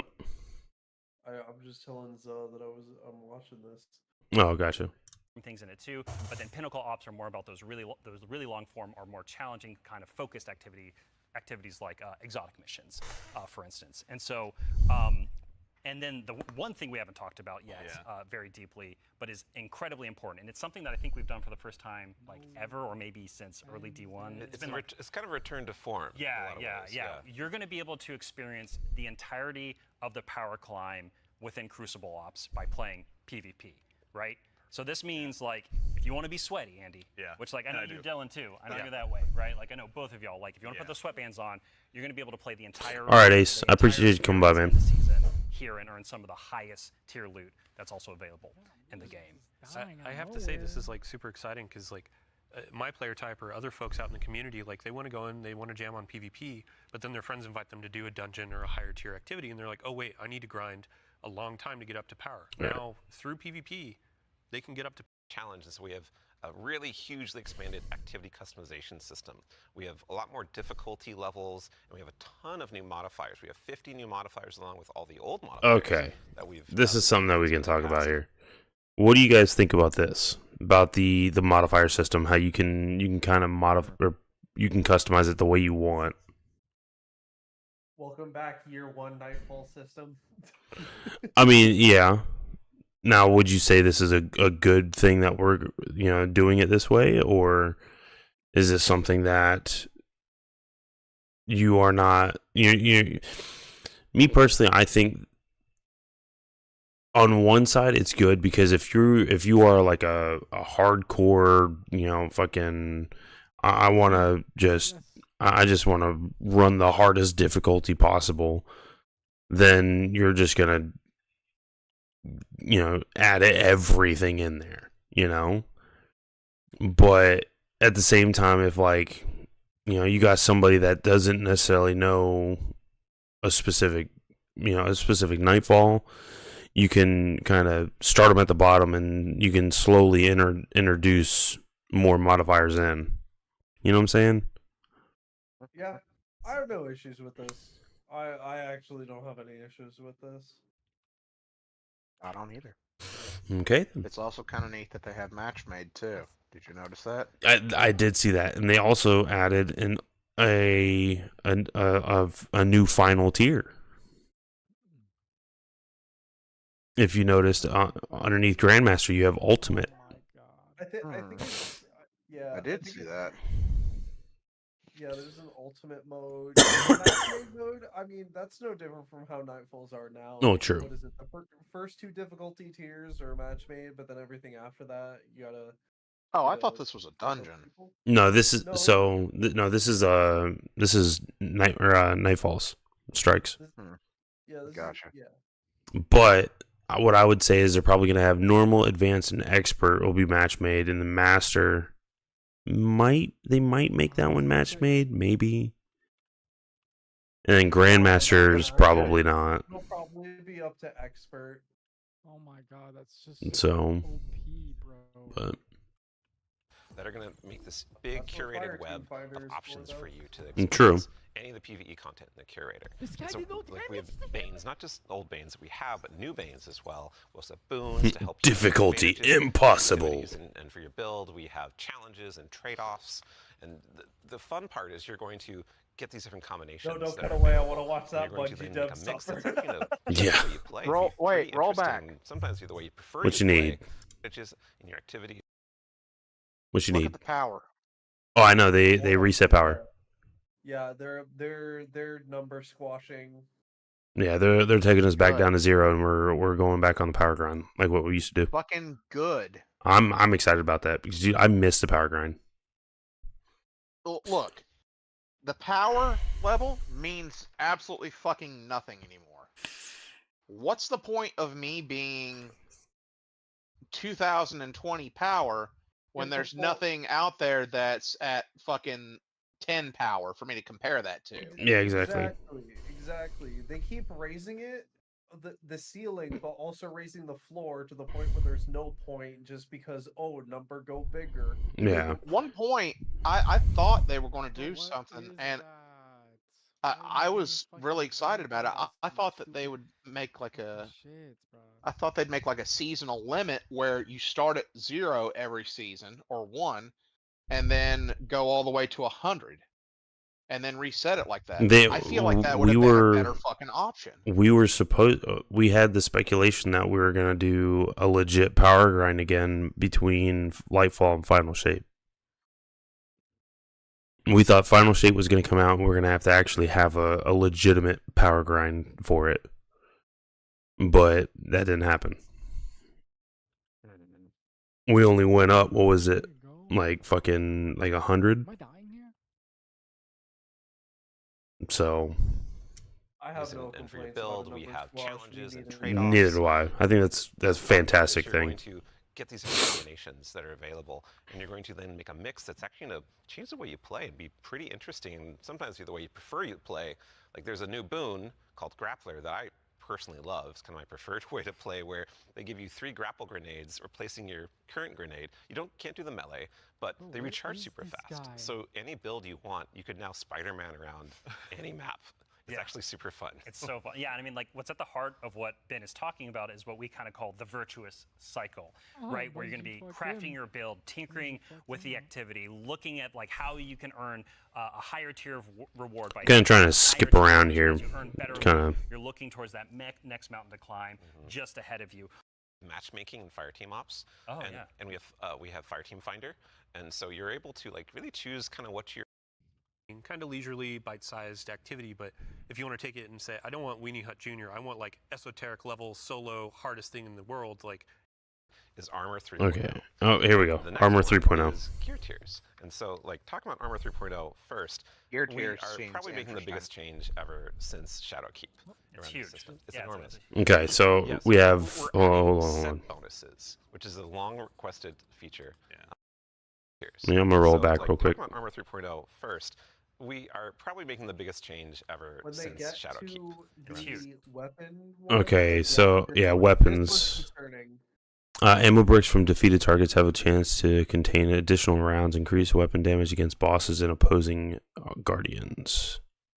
That's if you go above 100 on that, which, dude, you can have builds where you're just like, if you're doing like a PvP build, just fucking go as much into that as possible. That'd be interesting. Check here in I a second. have Check out the armor set bonuses. Wait, hold on. We'll get there, but I Yeah. just wanted to say I have a major concern about this stat specifically. How so? It is going to be the gatekeep in LFGs now. What, weapon stats? The weapon stat. Maybe in PvP, but I don't see it being massive against. I don't see it being a huge issue in LFG. But I have a concern with how this is going to play out in like LFG scenarios and stuff like that. Did they get rid of mobility? Yeah, Please tell me they got rid of mobility's gone. Fucking finally. Come on, what are we Useless doing? ass stat. Dude, I said I'm watching this. Oh, Yeah, they took that out. They said they were going to take that out when they first announced it. It's enormous. All right, so we got weapons, we got health, which is a long requested with flinch resist. You got class, you got it, which is the class ability stat. For all the new armor. That'll be interesting. You got grenade. Okay, increases. Oh, the enhanced benefit is increased damage done by grenades. Interesting. At Edge of Fate launch, and You got your super, which enhanced is damage done by super. On armor. And then melee increases the damage done. Go beyond 100 for. Oh, okay. So here we go. We got the armor set bonus. 2 pieces. You deal significantly increased kinetic damage to combatant shields, overshields, vehicles, and constructs. Constructs include barricades, turrets, stasis crystals, and other objects created in the field. 4 pieces is concussive rounds. Defeating powerful combatants or breaking a combatant shield with kinetic damage releases a disorienting kinetic shockwave. Interesting. Okay. Extra bonuses. Yep. That we're going to, every single piece of new legendary armor that drops is going to have all the energy filled in, so you can build crafting right away. And it's going to essentially, like, there's more features actually that I could talk about, but I don't think I'm allowed to. Fair. Well, something that we can talk about too, you mentioned gear tiers as well. Yeah. Let's talk about that a little bit. Yeah, so gear tiers are very exciting because every single legendary weapon and armor is going to have 5 gear tiers, starting from 1 going up to 5 gear So, like, tiers. we have Okay. 5 tier 5 piece of legs armor on the screen right now, and you can see that like this is like looks really cool with iconography, but it also has a ton more stats. You know what's crazy is they actually did this. The mobile version of mobile Destiny did this before. Destiny Rising? Yeah, did this before actual Destiny did it, which is hilarious. Did you play Destiny Rising? I did. Hell yeah, I was invited to. Grinded almost every single goddamn seal. I was about to say I fucking played through the entire time. It was fun. It was actually interesting. Definitely fun. Yeah, that energy says 11, and it's true. Yep. It's not a typo. Like energy is going to 11 for higher tier armor, and so if you want that for your build crafting opportunities, it does like give you some new options you never had before. You're gonna have to challenge yourself to get more higher tier armor and keep on going to get yet more higher tier armor to get those options. Yeah, and this is also not something that's just relegated to armor, right? When it comes to weapons, they're obviously getting their own refresh as well. Yes. What's Destiny without chasing some? You read my mind. Yeah, like weapons seriously. are part of the player identity. You know, some people like have a gun that they love. You got fashion, and then you have gunplay. That's right? true. Though we do have fashion for your guns a bit now. Hey. well, so because once you reach tier 5 for your legendary drops, you're going to be getting tier 5 weapons, and those have unique shader treatment. It's like essentially a completely different look. Dude, look at that! I fucking love that this look. Is the highest tier gear of this. That of is this really drop that nice. you can get. It's going to show on the weapon. It's going to show on the icon. It's even going to show when you kill enemies with that weapon, because there's unique kill effects for tier 5 weapons that you can turn on. Looks or like off it's if got you want it, but multi-kill clip on your it. gameplay will like, show that the weapon crafting's done that at is this being point, used huh? is like the highest tier you can get. Yeah, Giver's Blessing, which We'll we're have to see. right now. This is I was never a download fan of hardware, crafting in I the first place. I cannot put this thing down. I never thought it was that bad. We're playing through the Edge of Fate right now, and it's what's really exciting about it for me is that when you see that tier 5 drop, like immediately that's better than like a tier 3 or tier 4 weapon that you have, right? And I think that's when we talk about making easier. I never Destiny easier to understood just jump everyone's in, problem find the with fun, make it accessible, but also It took the grind out. This is what we're thinking about. It's like how can we just make immediate, like you understand, like okay, this is probably better than the thing I have. To be fair, right now, though, depending on what gear tier it is. there were other options for shit that you could grind that arguably had better rolls. The thing was though is if you crafted some, or if you like, okay, let's say you go into a raid, okay, you finish that raid. Now, mind you, you've already completed the season pass. All right, you've already got a level 100, which, if I'm not mistaken, you get 5 resonances for the first 100 levels. you can literally, if you find, or if you get 5 weapons, whether it's red border or not, dude, you can use a resonance on it, and you can craft a weapon, or get it, make it to where it's craftable, and you can make that weapon into one of the most busted fucking weapons you got. Counterpoint: the adept version was still a fucking chase, though. True, and I'm not saying it wasn't, but the adept weapons were not red border. You want me to fix some of this shit for you? Go for it. I'm here. They should have made it so that way you couldn't level a weapon up with currency. The only way you could level it up and get the enhanced perk should have been by actually using the weapon. Me personally, I think we should have went back to the D1 system. Agreed. D1 system was superior in every way possible. Fight me about it. I don't care. Never played D1.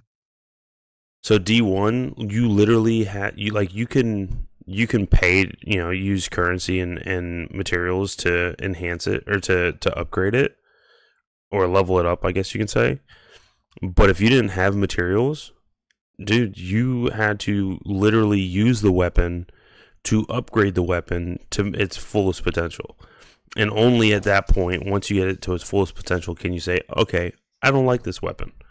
And then you can dismantle it, and you might get half of your materials back, if that.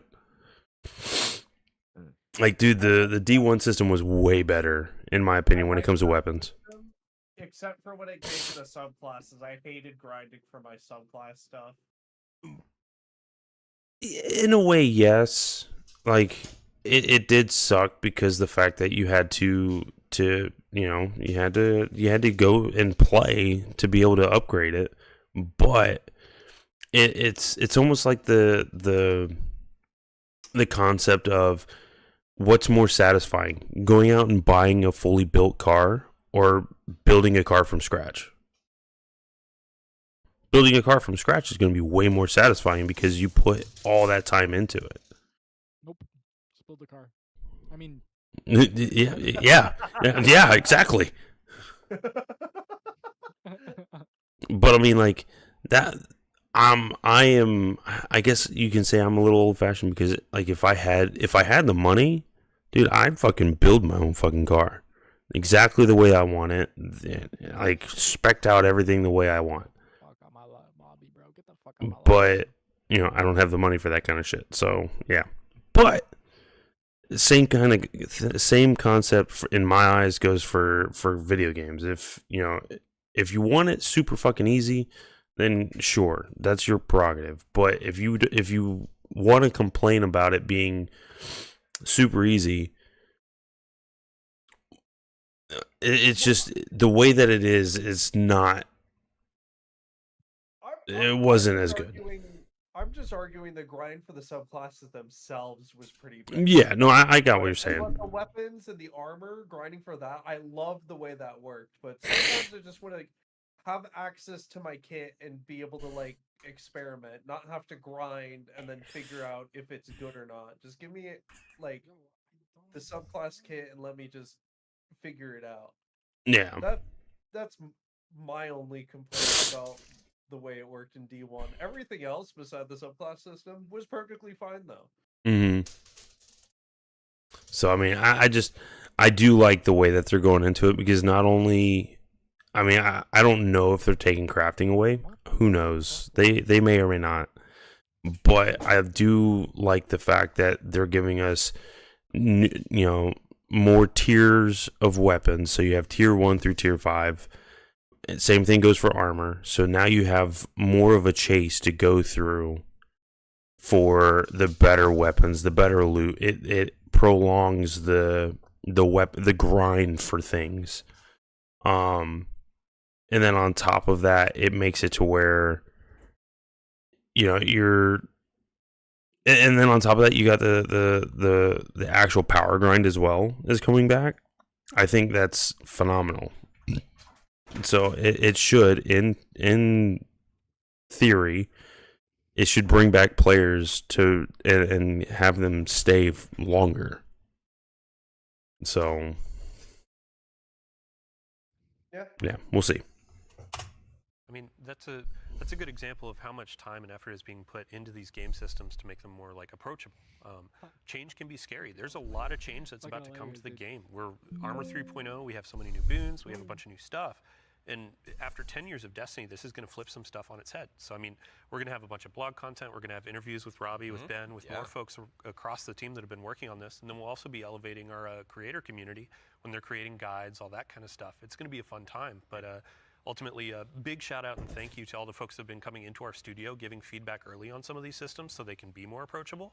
And we're looking forward to all the feedback that's going to be coming after launch too. Like, this is again one of our first steps into something, and then the community and we are going to build something amazing. Yeah, and I can't stress enough how much feedback we've gotten from the community summits we've been running over the last year for the Edge of Fate, and just people reaching out to the community teams and others to us. Like, your feedback is invaluable. So, like, seriously, like, thank you so much.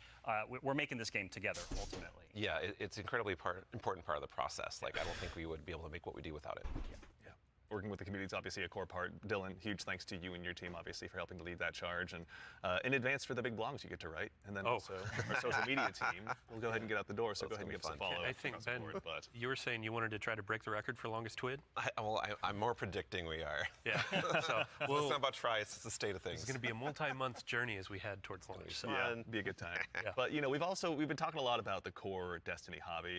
How does that extend into, like, how players are going to experience, like, a full year of Destiny? Yeah, so we've been focusing on improving and changing the formula of Destiny in multiple ways. And so progressing through the Fate Saga is going to be more meaningful with 2 expansions a year. We've been talking about how focusing our seasons and on the core hobby of Destiny and that commitment to continually updating it. And in addition, we're going to have 2 free major updates between each of our major expansions coming in the Year of Prophecy and beyond. And so ultimately that means there's 4 big beats happening in a year, 2 expansions, 2 free major updates between those expansions. So what that means we're not doing is paid seasonal content anymore. We're not doing separate seasonal storylines. And this also means we're not building a bunch of activity content that basically just goes away and is less meaningful to the game after 3 months. So we're instead focusing all of that effort that used to go there instead into building up the core hobby of the game so the core hobby stays fresh and exciting, year round. And so ultimately, this means no more paywalls for seasonal content, and also these major updates themselves that I'm signposting around right now. The size of them, roughly, and the inspiration for them we're thinking about is like Into the Light. Okay. So when you say like Into the Light, for folks that aren't out there, like what for a major update, how big is that? Like, how do you encapsulate that? So when I say Into the Light, a lot of this is like the inspiration of what it was. And with Into the Light came a really cool theme that wrapped around all the new stuff we were building within it, but also a lot of the reprise stuff as well. And also, with it came Onslaught, a new type of activity. It came with reprised exotic missions and a rethinking of how we could do like a rad style event, a raid event with the Pantheon. And so for our first major update coming a few weeks after the Edge of Fate launches, we've got Ash and Iron. Right? And so with Ash and Iron, we're going to be returning to the Plague Lands. Returning to the Plague Lands, can't wait. It's going to happen, baby. And so that's we're returning. From where we left we're off. returning to the fucking Plague Lands. And with it, we're returning to the Plague Lands. Now that makes me wonder: are we getting? So is it going to be the Plague Lands as we know it, as what we experienced in D1, or is it going to be the Plague Lands like post D1?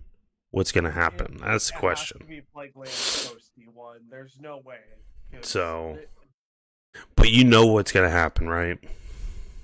Everyone's going to start crying. They want Siva. Everybody is going to be pissed because we're going back to the Plague Lands, but we're not getting Wrath of Machine back.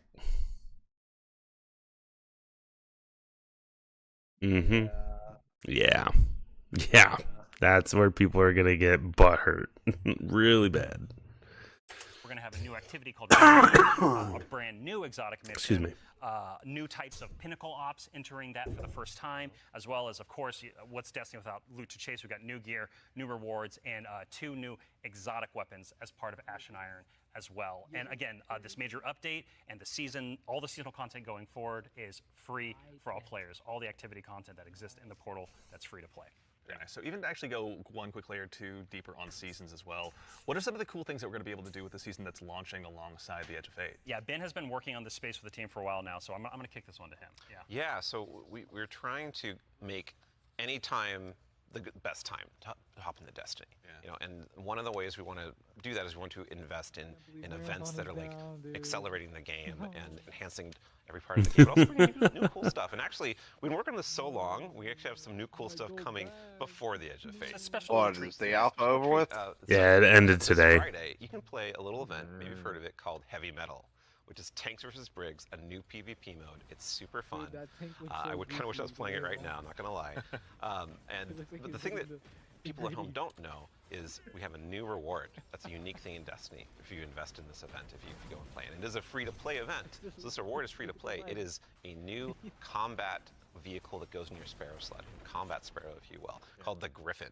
And this is a really cool, like, combat-ready vehicle you can take anywhere. You can summon a Sparrow, you can summon it and use it to fight your enemies and just have a really good time. There's some really cool build crafting things with this vehicle that I don't want to spoil right now. Let people Build discover. I'm crafting, super excited for it. Yeah, build crafting with the Sparrow. Well, I mean, we've been saying like, what was it? Skimmer is Flash, and the Griffin is Splash. There we go. The dad joke quota has been met. We got to get one in. Absolutely. Phantom Menace.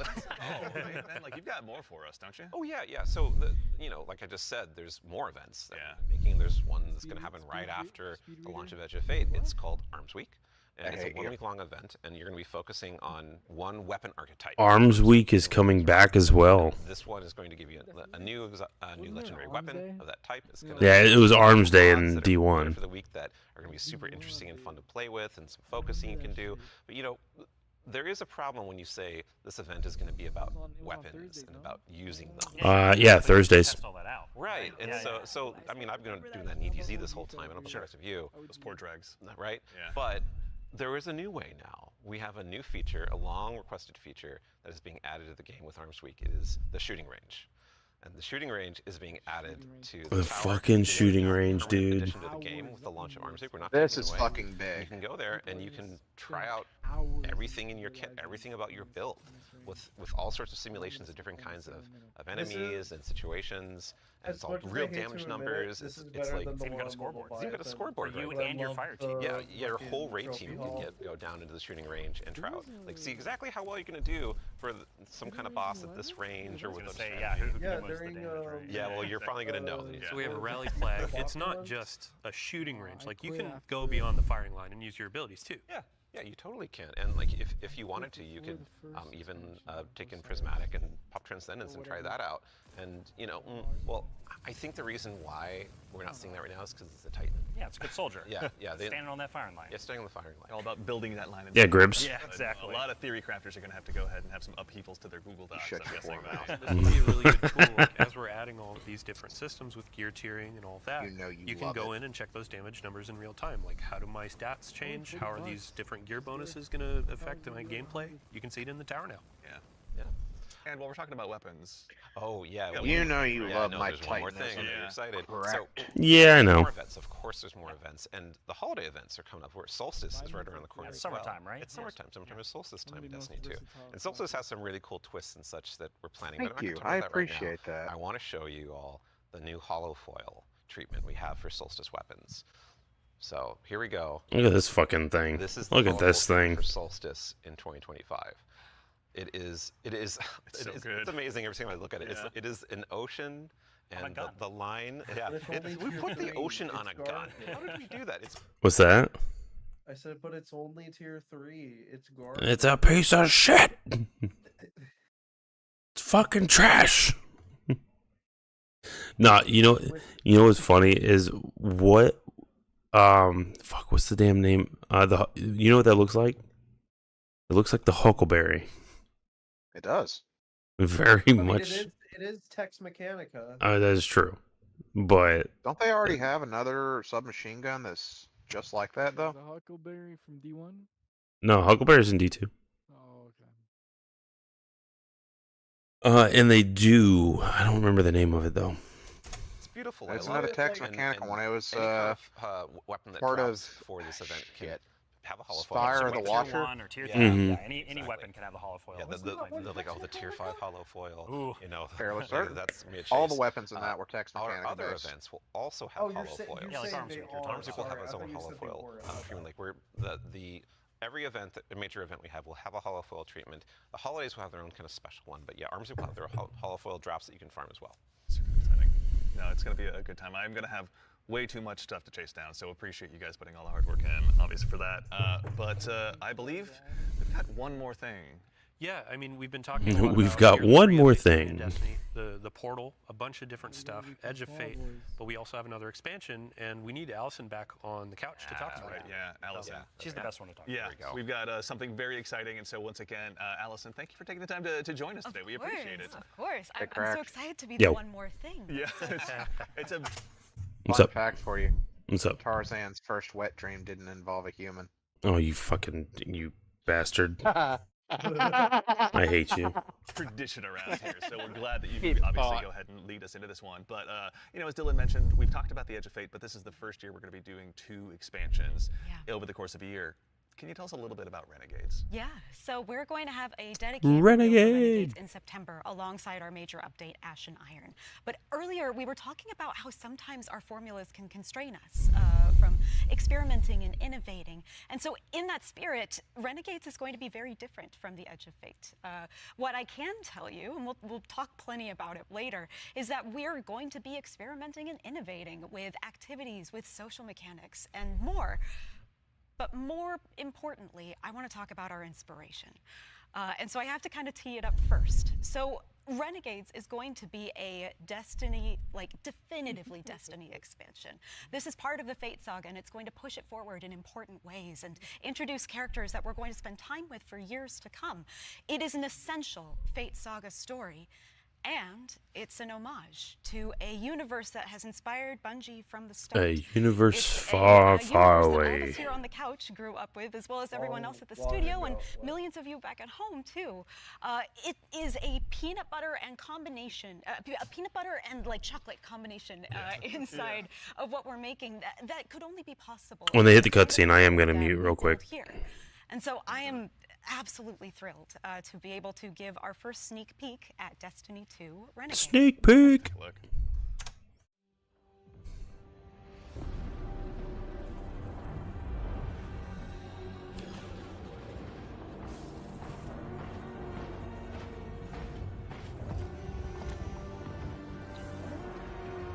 If that is a lightsaber. Dude. I swear to God, I better get a damn lightsaber. I better get a fucking lightsaber. If I don't get a lightsaber in the first day that comes out, I swear I'm flipping tables. Now, is it going to be an actual weapon, or is that just a fucking emote? No, I think that's an actual weapon. It's gonna be the exotic sword, I guarantee. Oh, if it's not an exotic sword, I'd actually be a little pissed off. Actually, you know what? I take that back. Please don't be an exotic sword so I can put on the fucking Guardian game shader, because I want to have an RGB lightsaber, please, for the love of God. Oh, Jesus. What if we just see? Yeah, so that's Renegades, which is coming out this December. And to really drive it home here, Renegades is a one-of-a-kind Destiny experience, right? And just like we on the Destiny team have taken inspiration from other genres like dark fantasy or cosmic horror, Renegades takes the space western vibe and aesthetic that is Star Wars, and it puts it through that Destiny lens. And ultimately, it's created a new lawless frontier that is emerging within Seoul. And so, like, we're so excited to show Renegades off a little bit today and to be talking about it more in the future in September alongside the free major update with Ash and Iron. But right now, today, we're focused on Rite of the Nine and what's right around the corner with the Edge of Fate. Absolutely. No, I heard a lot of calendars have get one marked just now on comment about September, what but you no, said. super excited to share more of that in the future. But that actually leads us to the conclusion of today's show, which again, we covered a lot. There's been a lot today. Yeah, this has been a big show, honestly. No, There's actually one more let's go ahead thing. and quickly double check. We obviously went through, and the Year of Prophecy, pardon me, is going to go ahead and kick off on July 15th. And this kicks off the brand new multi-year Fate Saga and our new focus on the core hobby of Destiny. The first expansion, The Edge of Fate, is going to be launching again on July 15th, as I noted. You'll hear it. Hold on. Launching on July 19th. Okay, hold up. What's up, Neat? How you doing, bud? We already covered that. Oh, yeah. But like, you can't just sneak in a raid date. We have a new raid coming. There you go. There's the July last 19th. thing.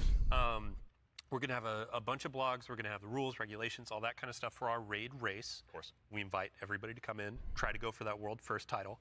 And yeah, I mean, just stay tuned for more details. We're not going to spoil anything. It's a raid. We got to keep it secret. Yeah, but absolutely. Yeah, everybody mark your calendars. Yeah. Okay, that was basically the end of it. There was nothing really else after that. So yeah. But yes, raid is July 19th, which, believe it or not, is not a weekday. It is Saturday. I see. Oh, so they're just full setting it on a Saturday. Oh yeah, they're fucking full send, brother. And that's my birthday week. Oh. Hell yeah. Indeed. Indeed. I'm Indeed, excited. brother. I am excited. My birthday week is going to be the previous week. Oh, really? Yeah. I mean, I'm excited for that. I think this will be a very good expansion. I think they can. If a company, if there's a company that I think can pull off something really spectacular, I think Bungie can do it. They just need to actually fucking do it. They don't need to sit there and try and do any extra bullshit. True. Also, I'm going to nerd out for a minute there. The very first trailer, do you know who that is? Like the actual Edge of Fate trailer? Oh, you're talking about the Emissary of the Nine? Yeah. I don't know the name off the top of my head. Orin. Who? Orin. Who? Exactly. Because they've only got referenced like once in Destiny. I think they got referenced like not even a handful of times, but it's been very short references. If she actually, I just want her to interact with the Drifter, because Drifter's probably just gonna be like, dude, what the fuck? You bastard. What happened with the speaker? Where the fuck is the speaker? Speaker's been gone. He's done. He died. He's dead. He died? What Yeah, he died in Had Red his fucking Red neck War. broke by dude. Gaul. I'm pretty sure that's what happened. He had his fucking neck broke by Gaul. Yeah. He did. Wasn't his Yeah. neck broke? I just know he died. Callus is dead too. Okay, He's buddy. fucking dead. Where the fuck have you been? Why are you guys spoiling, bro? Jesus. You guys spoiling so hard. Tell you what. Hey, just in case you haven't realized, they came out with this new thing called Sun, and here after a while, a few hours, if you lift up your rock that you've been living under, you might be able to see it.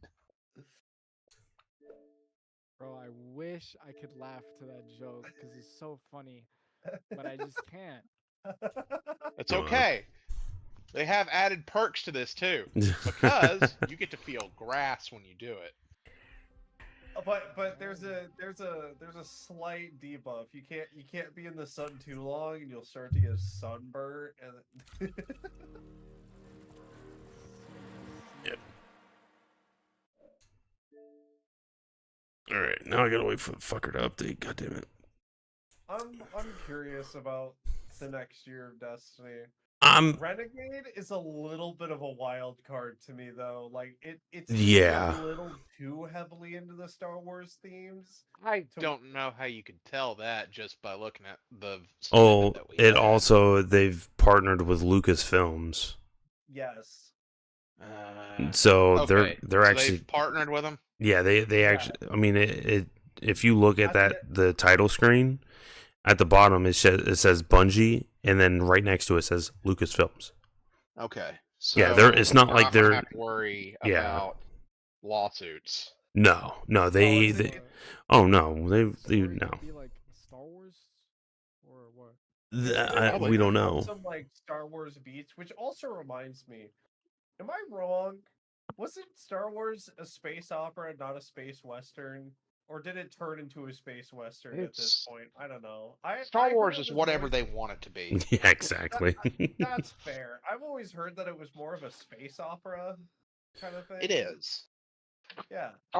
But there's so much in Star Wars that it can literally be whatever you want it to be. Like Mandalorian, I feel took it to be a space western. The original trilogy was space opera, and the prequel trilogy, I would argue. We don't talk about the more recent trilogy. Yeah, no, we don't. What are you talking about? The first movie was pretty good. The Force Awakens was really good. There was nothing wrong with the Force Awakens. It was everything after Force Awakens. It was everything after the Force. Yeah. Once again, we don't talk about that. Grouping it collectively, though, we don't really talk about that. I just hope that I wonder why they like cooked with the first movie and then they said like fuck it with the rest. Because they switched directors. They went from J.J. Abrams to Ryan Adams. Yep. But They fucked my up. point is, I'm still hyped for it. I'm just a little. I concerned. am a little skeptical to see, because like of course I wanted to do well, but I'm skeptical to see how well they like what they do with it, like what the storyline is actually going to be. Correct. Listen, yes, I'm gonna play it. I get it. I'm definitely playing it, but You missed Scooter. I miss Scooter. Yeah, I had him on the mic. Oh. You can't take me alive, you son of a bitch. Catch a ride.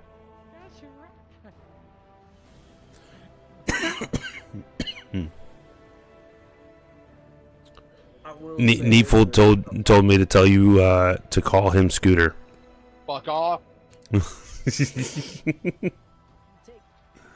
me alive, you robot son of a bitch. It's a classic. It's a classic, bro. Okay, I'd like to load into Destiny now. Alright, dungeon time? Yeah, dude, I'm down. Let's go. I'm down for anything. Grandmaster, Nightfall, anything, bro. I'm about to say I still gotta get my Grandmasters done for Conqueror. Did Unfun get off? Yeah. Oh, okay. Let's do the dungeon. Fuck the Grandmaster. You guys can do that another day. Let's do the dungeon. We can do the dungeon another day. New content.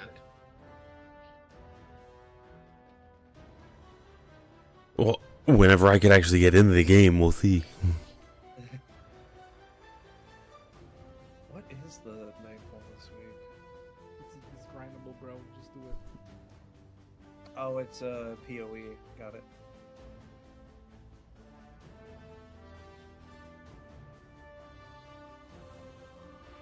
I mean, I can help with the GM, but also I'm really excited about the dungeon stuff. What is the dungeon? What's happening?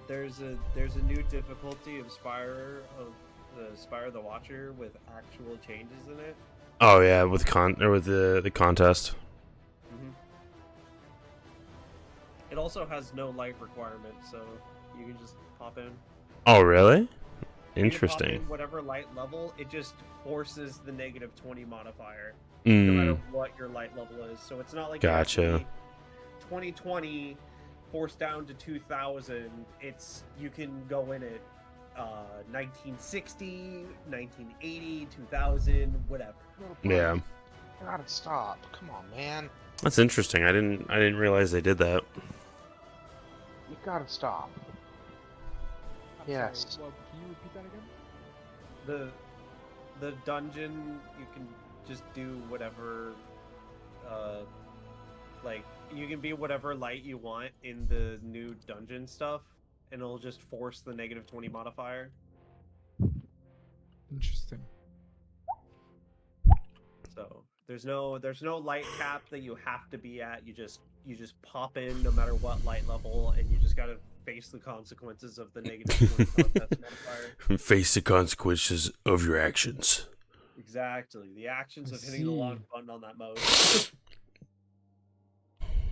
There you go, buddy. You've been fed. Good boy. That's a good boy. Feed me, Seymour. I see, I see, I see. I see, says the blind man. Scooter's a good boy. Oh, I don't want that on me.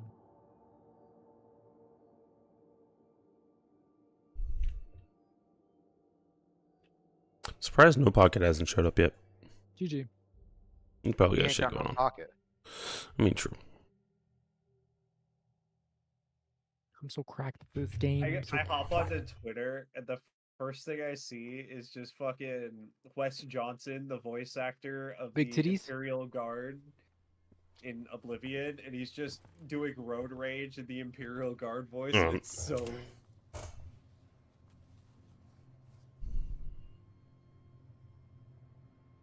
Grief's a funny thing.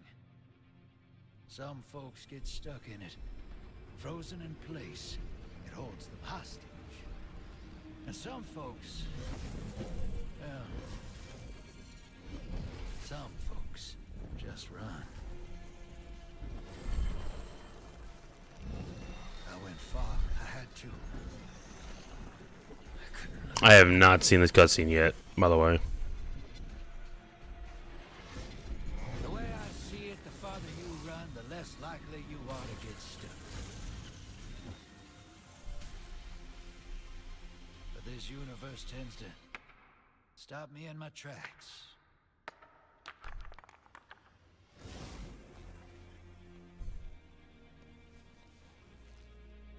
One way or another. Interesting. Something's out there, hero. It's throwing rocks at our window. Yeah. That reminds me, I still need to do the whole chess puzzle thing. Do you want to do it real quick? Sure. How many chess How pieces long? do you have? Dude, I haven't. Literally, I have not done anything with Destiny in a minute. That's fine. That's fine. You just have to grab the 4 chess pieces from Eris's apartment. Okay. How long does it take? 5 to 10 minutes. Let's do it. I'm down to do it too.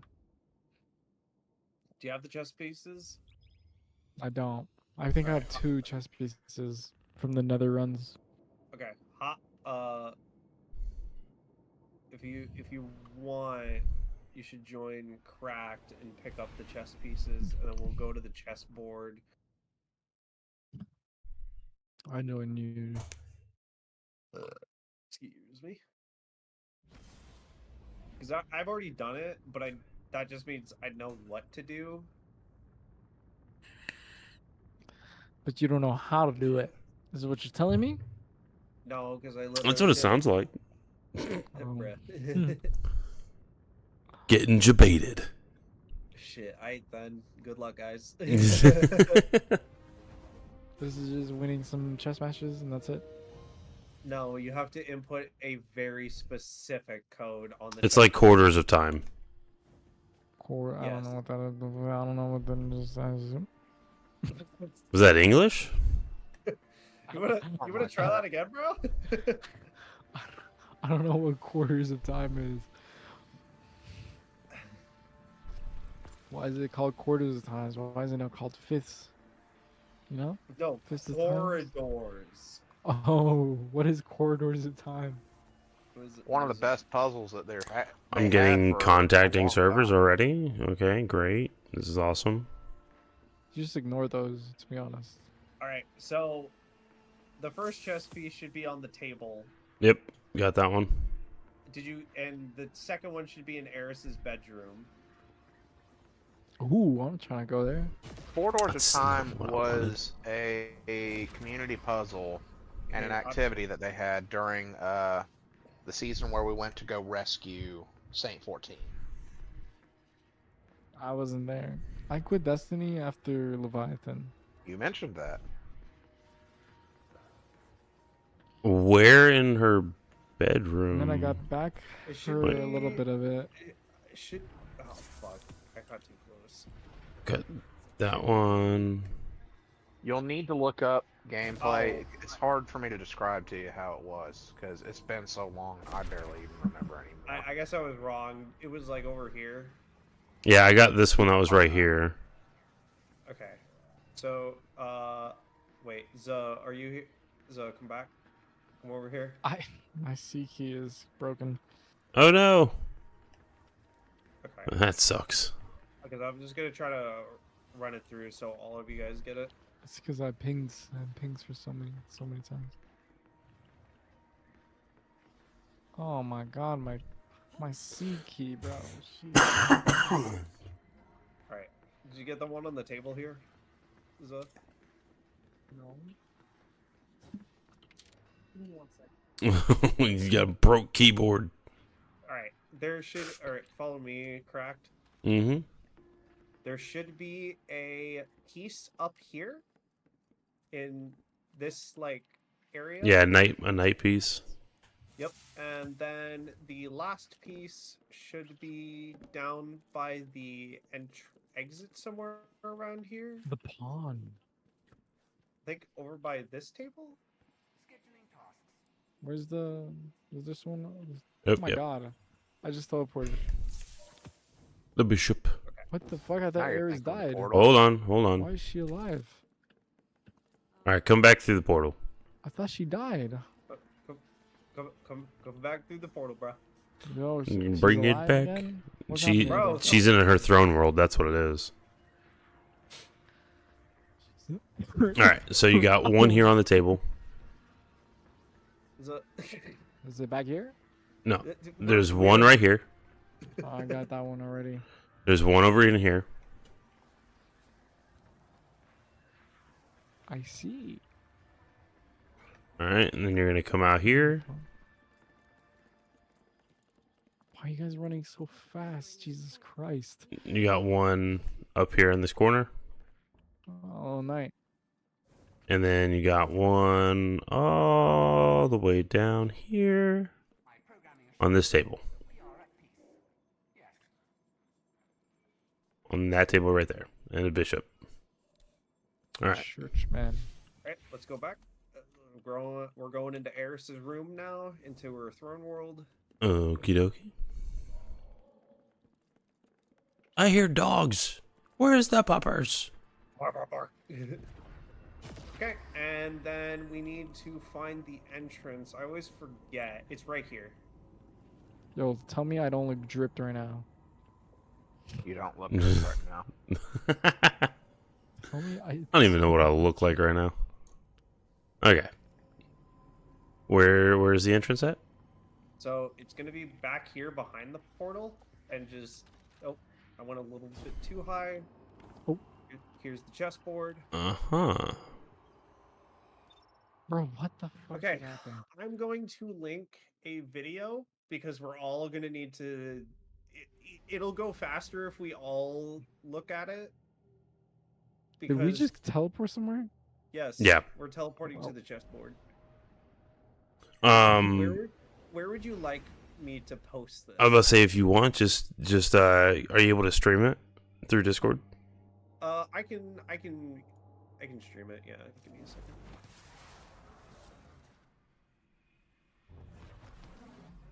Turn on my monitor for this. So if I remember, we need to do a starting move. On to pieces, head through the portal and go underneath. Interacting will take you to this chess room. Now, when you are in this room, you stand on these plates and they give you a buff telling you what pieces you are going to place. That's and the basically what you need to Scandinavian do opening. is shoot the board and input these pieces in the right places. And this is what you need to input. We gotta hit Pawn the Scandinavian A6, knight opening on this guy. So Come on. this is the first thing we need to do. Exactly. So. Bro, I'm drunk right now. I'm sorry. Chill out. Okay, so we have to put 2 pawns, a knight, and a bishop. So, for example, the bishop needs to go to G7, so it would be right there. And then the 2 pawns, like one at F4. So, The Harry Potter scene. Hold on, give me 1 sec. I'll be right back. Give me 1 sec. Okay. And A6.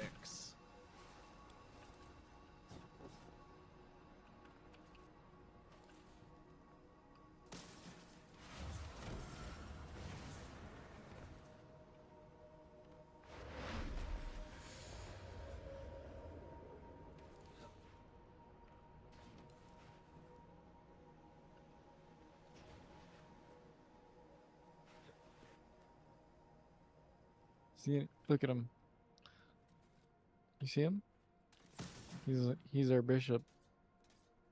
That's a pawn position, bro. Oh shit! You're right. He'll be our Are we white or black? Whoa, man! You can't just ask people if they're black or white. He's our queen, okay? Obviously, someone needs a class on racial sensitivity. Whoa, dude, you Alright, can't just say that. Time to move him. We gotta. There's a pawn in front of him. Hey, I'm not the one asking people if they're white or black. Move pawn.